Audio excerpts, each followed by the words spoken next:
What's good, y'all? Welcome back to a brand new video. Today we're doing NBA confessions. The way I think this goes is that the owner of this Instagram page gets DMs of people confessing their deepest, darkest opinions about the NBA. Basically, their most unpopular opinions, and the creator of this Instagram page puts it onto an image.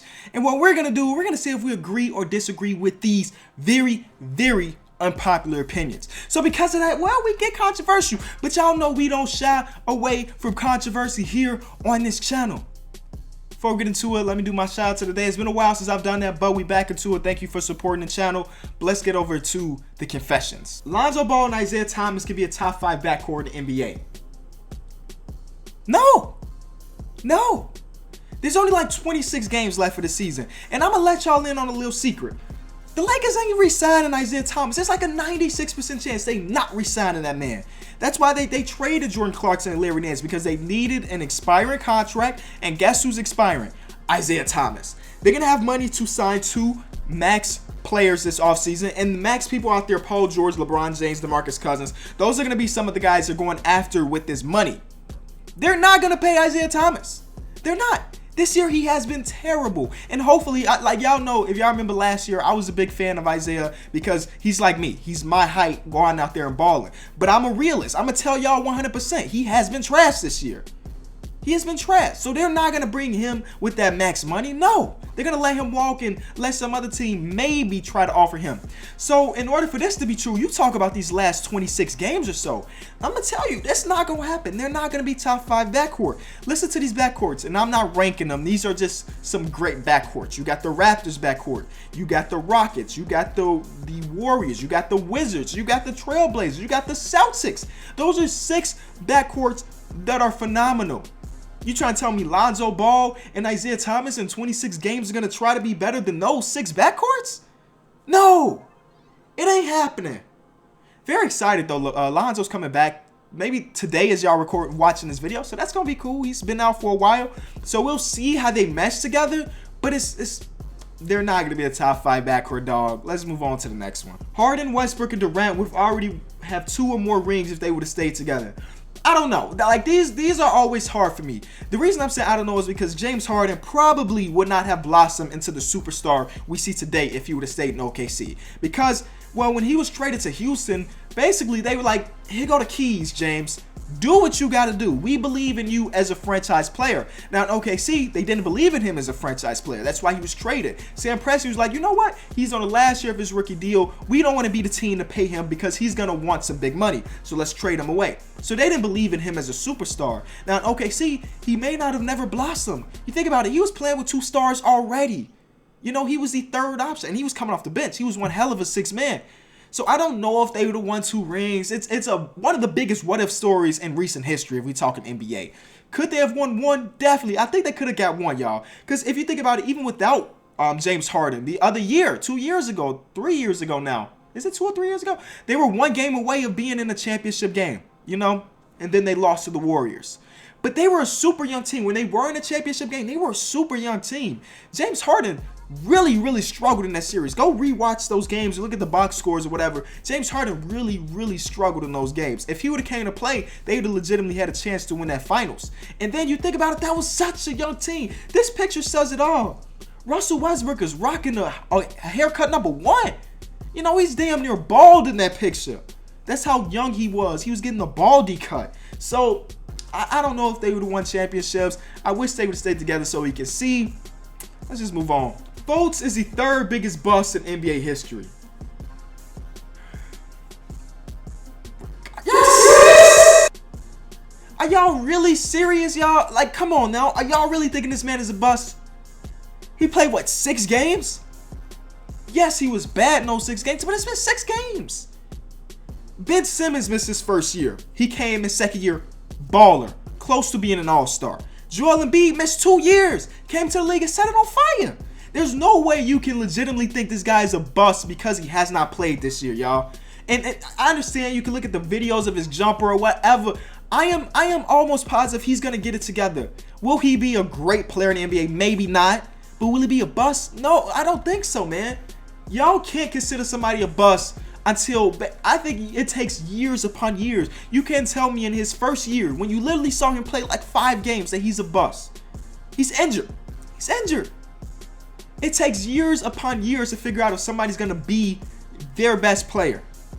There are plenty of players in the league that don't block. Like Victor Oladipo is the prime example of this. He was the number 2, or was he number 3? Number 2 or number 3 pick in the draft, and came into it and he was very average.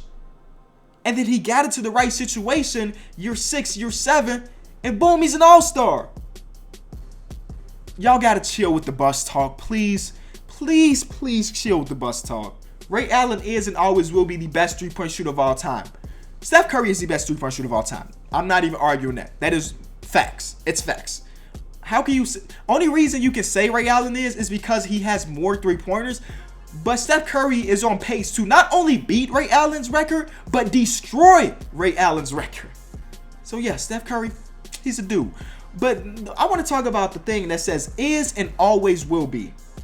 People that think somebody will always be something need to hit a reality. Records are meant to be broken. I know people here in this city that I've talked to about Jordan, right?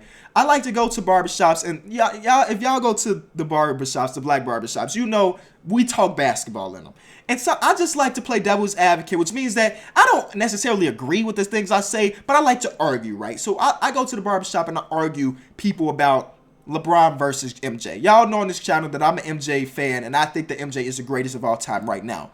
But there are people that legitimately think that there is no way nobody in the history of the rest of this sport will ever be better than MJ. And that does not make sense to me. 10 years from now, 20 years from now, 50 years from now, somebody's going to come on and break the records that Jordan did. It's just how it goes.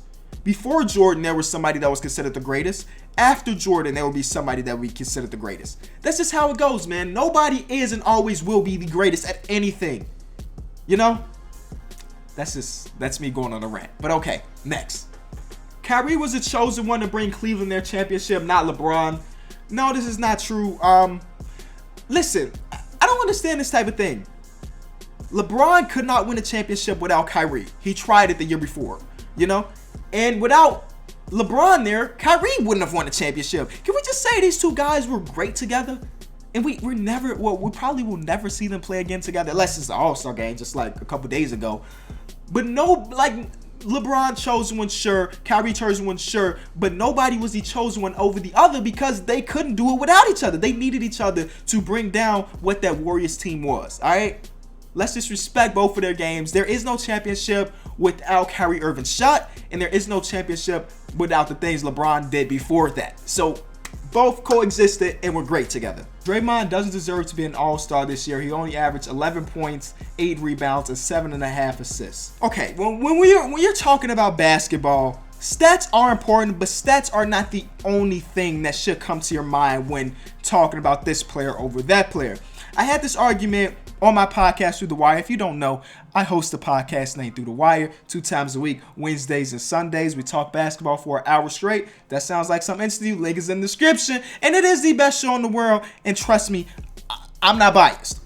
All right. But anyway, I had this argument with one of my co-hosts, right? They argued that players like Draymond Green, Al Horford, or Goran Dragic don't deserve to be all-stars because there are players out there that are averaging 20-plus points per game and they weren't all-stars. For example, Devin Booker, or even some guy like Ben Simmons, who's not averaging 20, but he's averaging stats better than like a Goran Dragic, whatever. Draymond Green's impact goes so much deeper than individual stats. Again, he's not going to give you 20 a night. You see, he's averaging 11. But his impact on the court is like no other. We have not seen many players in this league that can be an elite player without taking over games. Almost everybody else in that All-Star game have had plenty of moments this season where their team needed a big shot and he had to be the guy to do it. That's not Draymond's role, but his role is still so impactful on not even just the defensive end. On the offensive end, 7.5 assists for a power forward is ridiculous.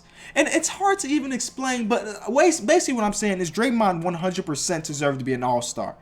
And I'm not even thinking twice about it. He deserved to be one last year, the year before that. If he continues to do things that he's doing right now, he deserves to be one next year. His impact on the court is so much greater than individual stats, so yes. And not to mention, I mean, he is a very dominant player, or a prominent player on basically the best team in the league. Thank y'all so much for watching this video. These are always some of my favorite videos to record because it's very rare that I get to hear everybody else's unpopular opinions or their confessions. So in the comment section below, for a chance to be shout out of the day, let me know your NBA confession. All right, I've been thinking about it. I'm thinking about making my own confession video, and I've been kind of hesitant because I know it'll probably get hella dislikes because there are some things that I see that I hate in the NBA that other people love, or players that other people are in love with, and I'm like, maybe y'all shouldn't love him that much because he may be a little overrated. So let me know if you want to see my real life confessions. Thank y'all so much.